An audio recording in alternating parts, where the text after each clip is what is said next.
বিসমিল্লাহির রহমানির রহিম। আসসালামু আলাইকুম। সুন্দরতম চ্যানেলে আপনাদের মোবারকবাদ জানাচ্ছি।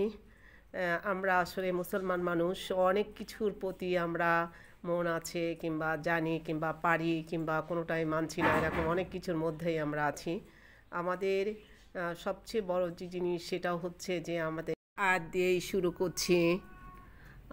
আসলে আমরা কোরআনকেই ভালোবাসি। আমাদের মুসলমান মানুষ, কোরআনের প্রতি আমাদের যত্নবান হওয়া উচিত। আসুন কোরআন দিয়ে শুরু করি।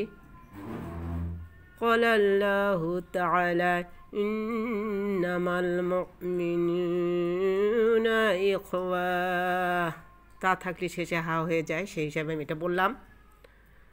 আর এখন আপনারা দেখতে পাচ্ছেন وقال تعالى يا أيها الذين آمنوا لا يسخر قوم من قوم عسى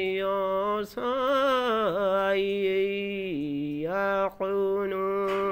আমরা আরবি লেখাটা দেখতে পাচ্ছেন, মানেটা বলার চেষ্টা করছি আল্লাহ তাআলা কি বলেছে। কারণ আমাদের মাতৃভাষা বাংলা, আরবি আমাদের মাতৃভাষা না, তবে কোরআনের ভাষা আরবি, বেহেস্তের ভাষা আরবি, মক্কা মদিনার ভাষা আরবি, কবরের ভাষা আরবি, আল্লাহর ভাষা আরবি। তো আল্লাহ যেটা বলেছে, যেহেতু আমার মাতৃভাষা বাংলা, সেই হিসাবে আমরা যদি এই আরবি ভাষার মানেটা জানার চেষ্টা করি তাহলে দেখি আমরা কি পাই। আল্লাহ তাআলা ইরশাদ করেন, হে ঈমানদারগণ, না পুরুষগণ, পুরুষদের প্রতি উপহাস করা উচিত হইতে পারে যে যাহাদের উপহাস করা হইতেছে তাহারা ওই উপহাসকারীদের অপেক্ষা আল্লাহ তাআলার নিকট উত্তম হইবে।